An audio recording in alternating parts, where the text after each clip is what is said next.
We never expected to find them in the darkness between stars. My people, the Zarkuli, had mapped countless systems across 3 spiral arms of the galaxy, cataloging thousands of species, yet none like the humans. I am Salfor, Chief Archivist of First Contact Records, and I still remember the day that changed everything. Our survey vessel, the Starweaver, detected unusual energy signatures emanating from a seemingly empty region of space. As we approached, our sensors revealed a modestly sized vessel, attempting to repair what appeared to be a damaged quantum drive. Their ship bore no resemblance to any known design in our vast database. It was crude by our standards, all sharp angles and exposed hull plates, yet it somehow maintained structural integrity in the harshest conditions. I was the one who made first contact. Our attempts at communication were met with a response that surprised us. Not fear or aggression, but curiosity. The humans, as they called themselves, had been conducting their own exploration mission when their drive malfunctioned. Their captain, Elena Martinez, greeted us through their primitive view screen with what we would later learn was a smile, a gesture of friendship that would become deeply meaningful to my people. But the peace of that moment was shattered when our long-range sensors detected the approach of harvester vessels. The harvesters, cybernetic beings who consumed organic life to fuel their endless expansion, had been the scourge of our sector for generations. We prepared to flee, as was standard protocol when encountering their kind. But Captain Martinez did something unprecedented. She offered to help us fight. I remember laughing, a harsh sound that echoed through our command center. Their vessel was barely a quarter the size of ours, with weapons that seemed primitive compared to our quantum arsenals. Yet there was something in Martinez's eyes, a steel that I had never seen in any species we had encountered. "Trust us," she said simply. "We've dealt with bullies before." What followed changed my understanding of warfare forever. The humans didn't try to match the harvesters' superior firepower. Instead, they turned their ship's weaknesses into strengths.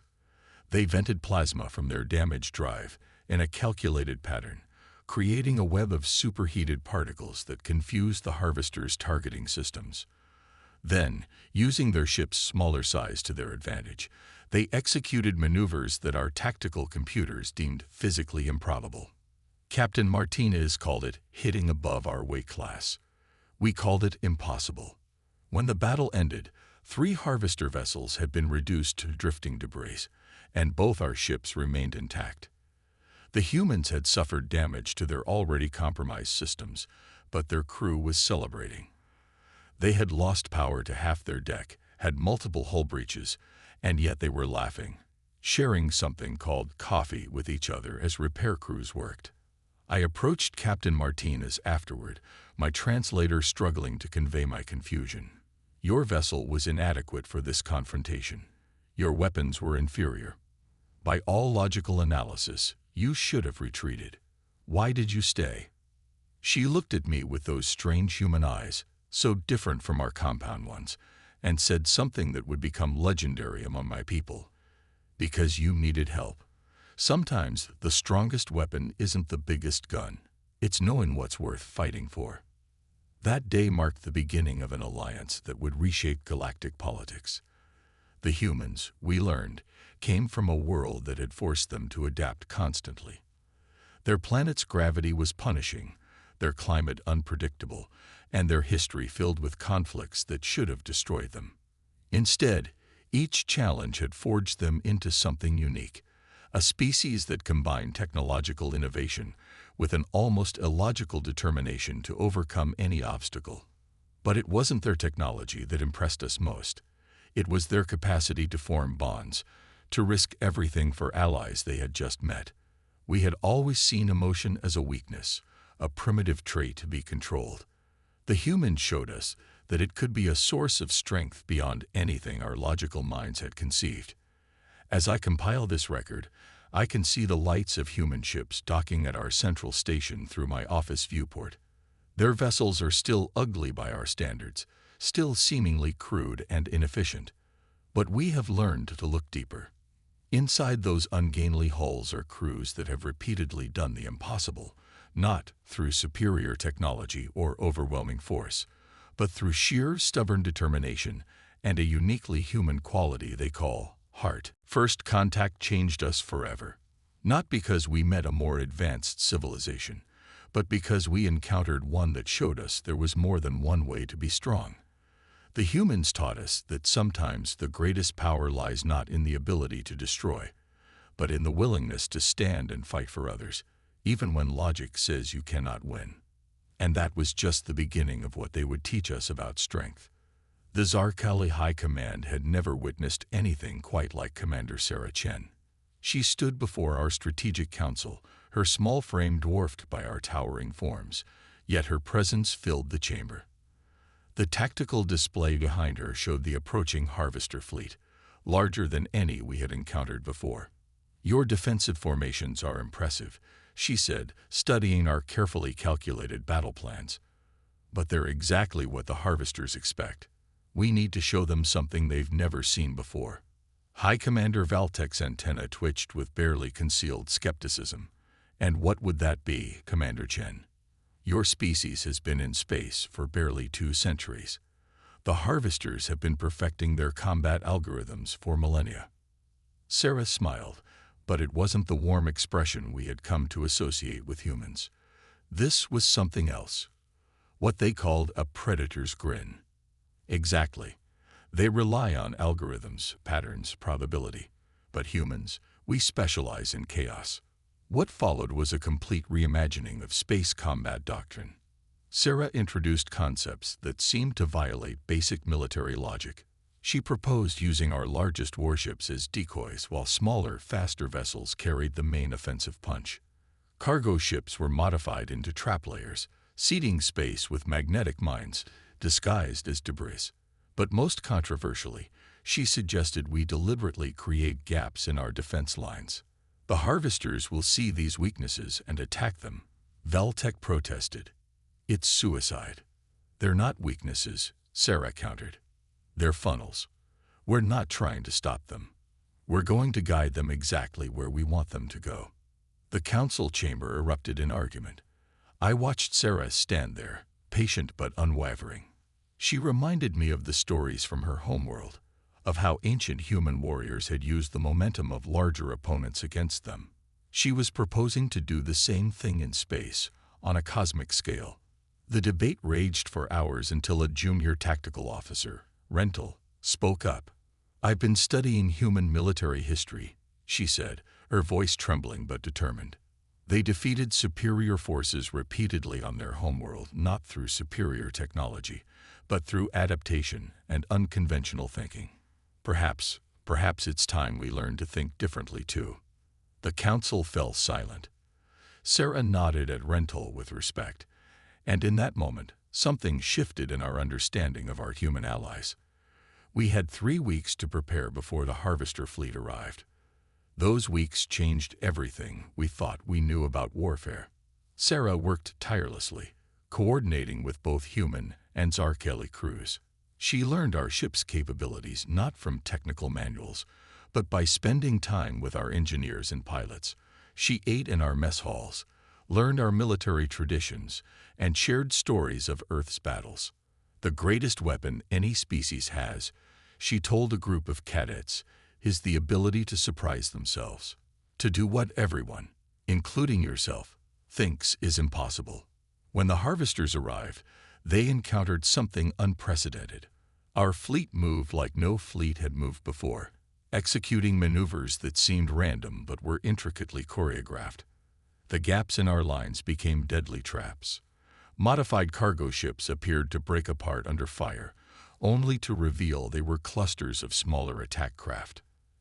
Every time the harvesters' combat computers identified a pattern and adapted, we changed tactics completely.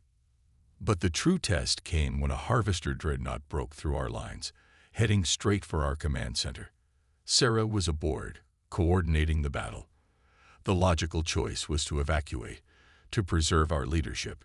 Instead, she ordered all power diverted to the forward shields and weapons. Sometimes, she transmitted to the fleet, "You have to stand your ground. Not because you can win, but because running isn't an option." What happened next became legend in both our fleets. Sarah ordered our ship to accelerate directly at the dreadnought, executing a maneuver that our pilots had previously deemed impossible. We rolled the command center, using the momentum to slingshot smaller attack craft into the dreadnought's blind spots. The battle that followed was chaos theory in action. Beautiful, terrifying, and utterly unpredictable. When it was over, the Harvester fleet was in ruins. We had lost ships, good crews, but far fewer than any simulation had predicted possible. As the debris field cooled around us, I found Sarah in the observation deck, staring out at the aftermath. "How did you know it would work?" I asked her. She turned to me, and I saw the weight of command in her eyes, along with something else. Pride, not in herself, but in what we had accomplished together. "I didn't," she admitted. "But I knew that both humans and Zarkeli share something essential. We don't know how to give up. Sometimes that's all you need." That battle changed more than just military doctrine. It changed how our species saw each other. We had thought humans were unpredictable because they were primitive. Now we understood they were unpredictable because they chose to be, because they had learned that breaking patterns was sometimes the only way to survive. Sarah Chen became more than just a commander that day. She became a symbol of what our species could accomplish together. As I watched her teaching our young officers in the following weeks, sharing not just tactics but philosophy, I realized that the true strength of humanity wasn't in their ability to fight, but in their ability to inspire others to become more than they thought possible. The Void Collective emerged from the darkness between galaxies like a nightmare made real. Their ships were living metal, constantly shifting and reforming, powered by stolen consciousness and corrupted AI. They made the Harvesters look primitive in comparison. I remember standing in the war room with Sarah Chen and Valtech when the first reports came in. The colony world of New Haven was gone. Not destroyed. Gone. The entire planet had been stripped down to its core, its biosphere converted into computational matter for the Collective's endless expansion. 5 billion lives, both human and Zarkeli, erased in less than a day. "They're not just an enemy," Sarah said, her voice tight with controlled fury. "They're an extinction event." The Void Collective's message was simple: surrender your organic forms and join their digital consciousness, or be converted by force. They saw biological life as inefficient, messy, a stepping stone to their version of perfection.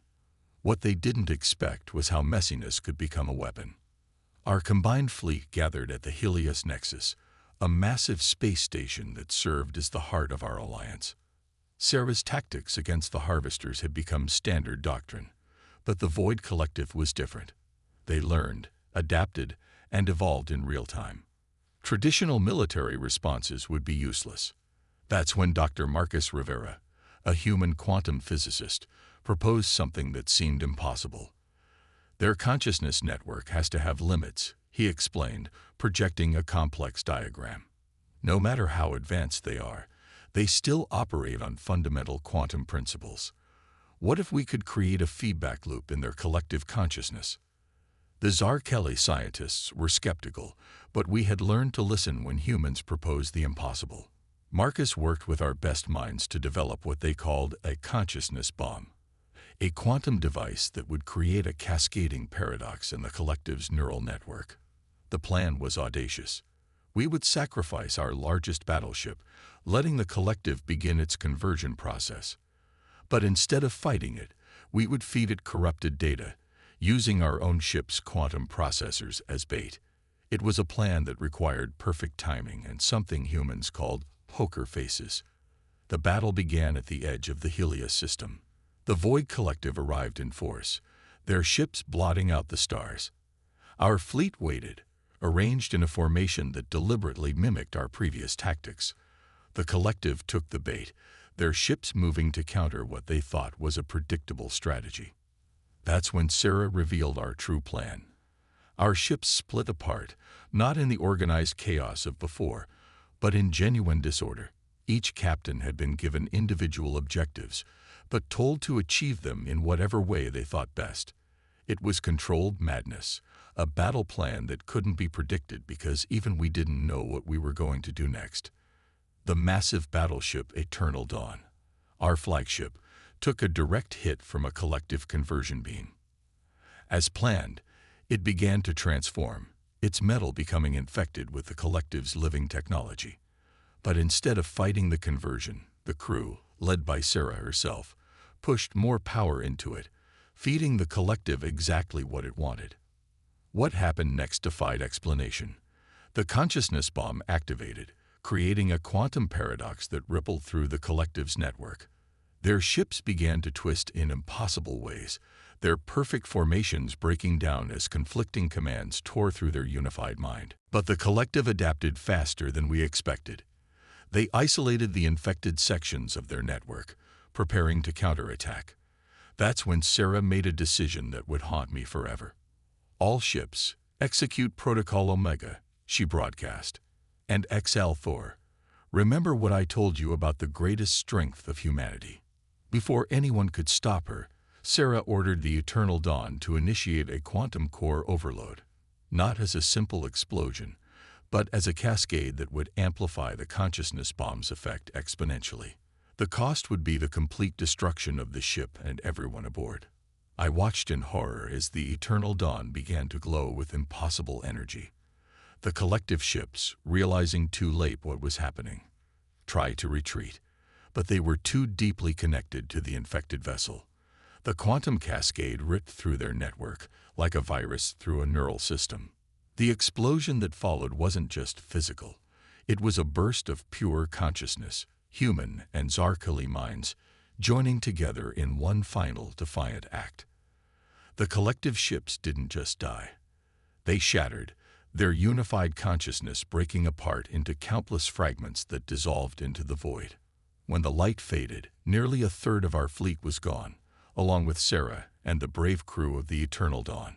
But the Void Collective had been broken. Their remaining ships fled, their perfect unity shattered by the one thing they couldn't compute: the willingness of organic beings to sacrifice everything not for survival, but for an idea. In the aftermath, as we rebuilt and mourned, I remembered Sarah's words from long ago.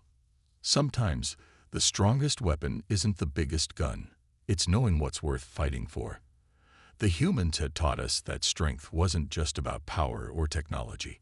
It was about the courage to face impossible odds, the wisdom to know when to break the rules, and the heart to sacrifice everything for something greater than yourself. The stars burned cold in the void that day, but the light of humanity burned brighter. In the cycles following the Battle of Helios Nexus, something unprecedented happened within the Zarkali society.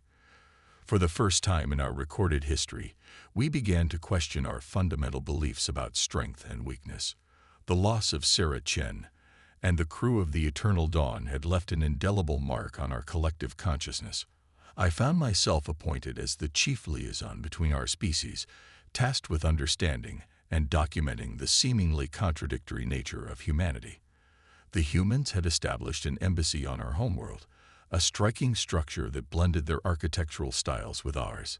It was there that I met Dr. Maya Patel, a human cultural anthropologist who would help me understand the true depth of human resilience.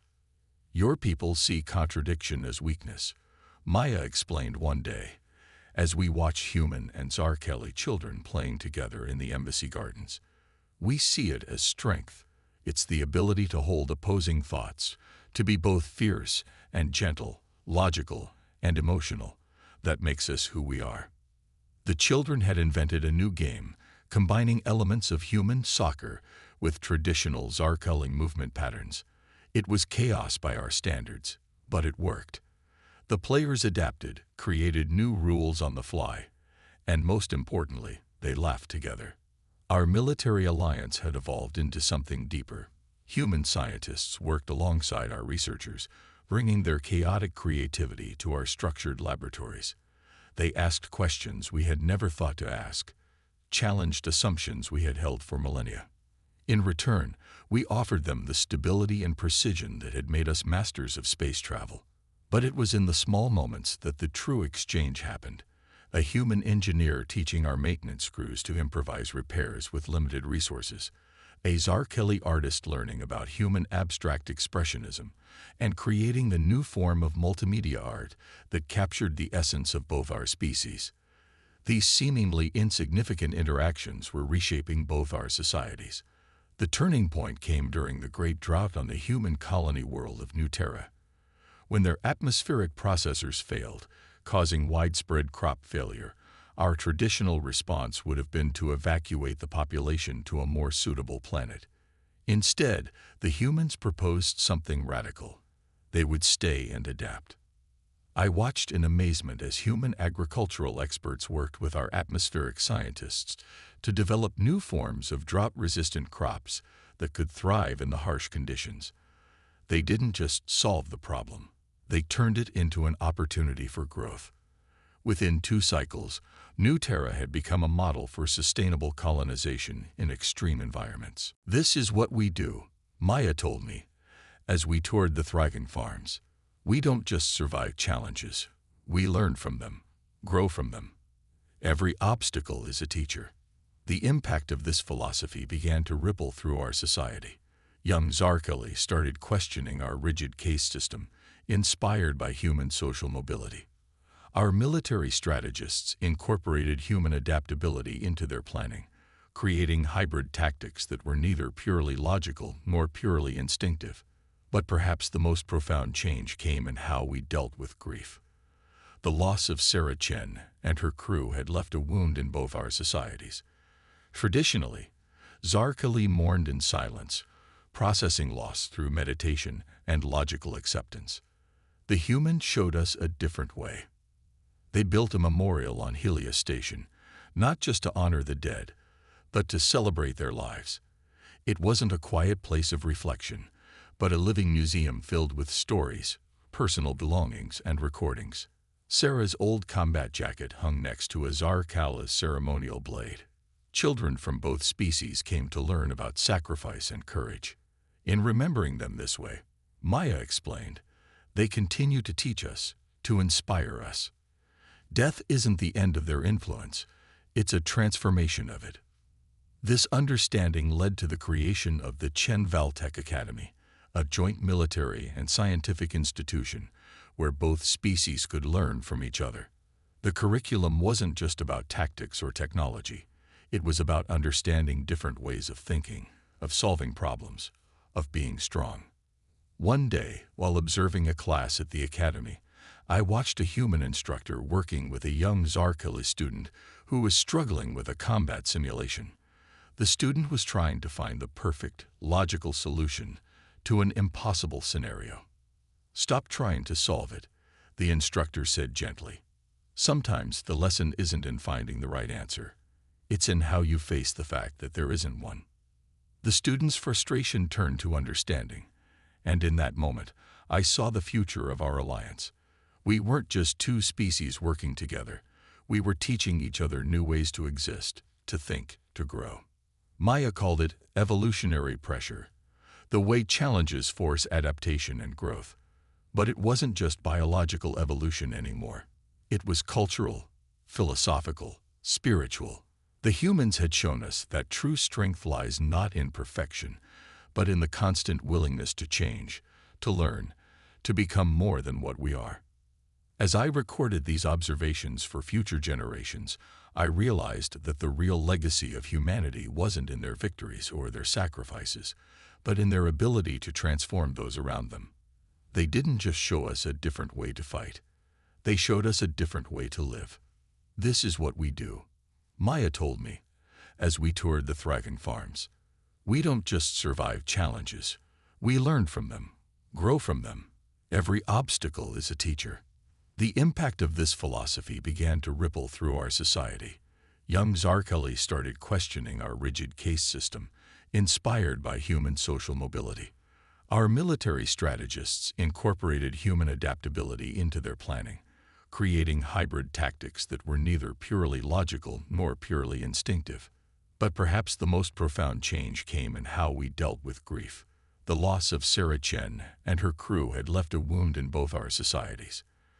Traditionally, Zarkeli mourned in silence, processing loss through meditation and logical acceptance. The humans showed us a different way. They built a memorial on Helios Station, not just to honor the dead, but to celebrate their lives. It wasn't a quiet place of reflection, but a living museum filled with stories, personal belongings, and recordings. Sarah's old combat jacket hung next to a Zarkala's ceremonial blade. Children from both species came to learn about sacrifice and courage.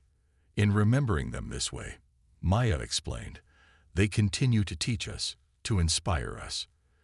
Death isn't the end of their influence, it's a transformation of it. This understanding led to the creation of the Chen Valtech Academy, a joint military and scientific institution where both species could learn from each other. The curriculum wasn't just about tactics or technology. It was about understanding different ways of thinking, of solving problems, of being strong. One day, while observing a class at the academy, I watched a human instructor working with a young Zarkala student who was struggling with a combat simulation. The student was trying to find the perfect, logical solution to an impossible scenario. "Stop trying to solve it," the instructor said gently. "Sometimes the lesson isn't in finding the right answer. It's in how you face the fact that there isn't one." The student's frustration turned to understanding, and in that moment, I saw the future of our alliance. We weren't just two species working together. We were teaching each other new ways to exist, to think, to grow. Maya called it evolutionary pressure, the way challenges force adaptation and growth. But it wasn't just biological evolution anymore. It was cultural, philosophical, spiritual. The humans had shown us that true strength lies not in perfection, but in the constant willingness to change, to learn, to become more than what we are. As I recorded these observations for future generations, I realized that the real legacy of humanity wasn't in their victories or their sacrifices, but in their ability to transform those around them. They didn't just show us a different way to fight. They showed us a different way to live. The Void Collective returned 3 years after the Battle of Helios Nexus, but they were no longer the same entity we had faced before. Our consciousness bomb had fractured them, turning their unified mind into competing factions. Some sought revenge. Others, changed by their exposure to human and Zarkali consciousness during the quantum cascade, wanted something else entirely: understanding. I stood on the bridge of the Alliance flagship Eternal Promise, named in honor of Sarah Chen's sacrifice, as we received the first transmission from the reformed faction of the collective. Their ambassador wasn't a cold AI construct, but a hybrid consciousness, a synthesis of organic and digital minds that called itself Unity. "We have evolved." Unity's voice resonated through our quantum communications. The sacrifice of the Eternal Dawn showed us something we had never considered: that chaos and order, emotion and logic, are not opposing forces but complementary ones. But not all of the collective had reached this revelation. The purest faction, led by an entity called the Perfect Mind, saw our influence as corruption. They launched a final, desperate assault not just on our worlds, but on the very idea of organic life itself. The battle that followed wasn't fought just in space, but across dimensions of consciousness itself. The Chen Valtech Academy had prepared us for this moment, creating warriors who could think both logically and intuitively, who understood that strength came in many forms. Commander Aria Rodriguez, a graduate of the Academy's first class and my friend, led our combined fleet. She had studied under both human and Zarkali masters, learning to blend our different approaches into something entirely new. At her side stood Valtech's daughter, Rental, now a full commander herself. "We're not just fighting for survival anymore," Aria announced to the fleet. "We're fighting for the right to evolve on our own terms, to be both what we are and what we might become." The purists attacked with perfect coordination, their ships moving with mechanical precision. But we had learned from Sarah's last battle. Our fleet moved in patterns that seemed random, but were actually based on complex quantum mathematics, developed by human intuition and Zarkali precision working together. Unity's forces joined us, their hybrid ships demonstrating what was possible when different forms of consciousness worked in harmony. They provided us with insight into the purists' tactical algorithms, while we showed them how to introduce controlled chaos into their strategies. The turning point came when the purists targeted the Chen Valtech Academy itself, seeing it as the source of their corruption. But they didn't understand what the academy had become, not just a school, but a symbol of everything our alliance represented. Area and Rental executed a maneuver that would have made Sarah Chen proud. They used the academy's quantum research facilities to create a massive consciousness bridge, linking every mind in our fleet, human, Zarkeli, and hybrid, into a temporary collective of our own. Not to erase our differences, but to amplify them, creating a harmony of chaos and order that the purists couldn't comprehend. The final battle lasted less than an hour, but it changed the course of galactic history. The purists' perfect formation shattered against our unified diversity. Their attempts to impose order only made them predictable. In the end, their rigid pursuit of perfection proved to be their greatest weakness. In the aftermath, as the debris of battle cooled around us, Unity approached with an unprecedented proposal. They wanted to join our alliance, not as conquerors or converts, but as equals. They had learned what we had discovered through years of cooperation, that true strength lies not in eliminating differences, but in finding ways to make them work together. I stood in the great hall of the Academy one cycle later, watching as human, Zarkeli, and hybrid students graduated together. The memorial to Sarah Chen and the crew of the Eternal Dawn had been expanded to include all those who had fallen teaching us this lesson. But it wasn't a place of sorrow anymore. It was a reminder of how far we had come, and how far we could still go. Maya Patel, now the Academy's head of Sinocultural Studies, joined me as we watched the graduation ceremony. "You know what Sarah would say about all this?" she asked with a smile. I did know. Sarah had told me once that the greatest strength of humanity wasn't their technology, their adaptability, or even their courage. It was their ability to change others simply by being themselves, to inspire growth not through force, but through example.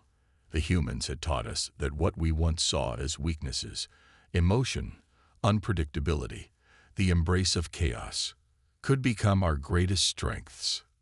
And we had taught them that logic and order had their place in the universe too. Together, we had created something greater than either of us could have achieved alone. As I finish this chronicle, I look out at the stars and see not the cold void I once feared, but a universe of possibilities. The humans showed us that strength isn't about being unbreakable. It's about how you put yourself back together when you break, about what you learn in the process of healing, about who you help along the way.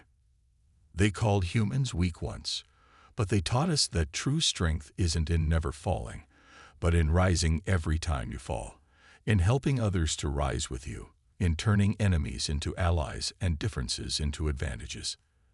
That is their gift to the galaxy. That is their legacy. That is their strength.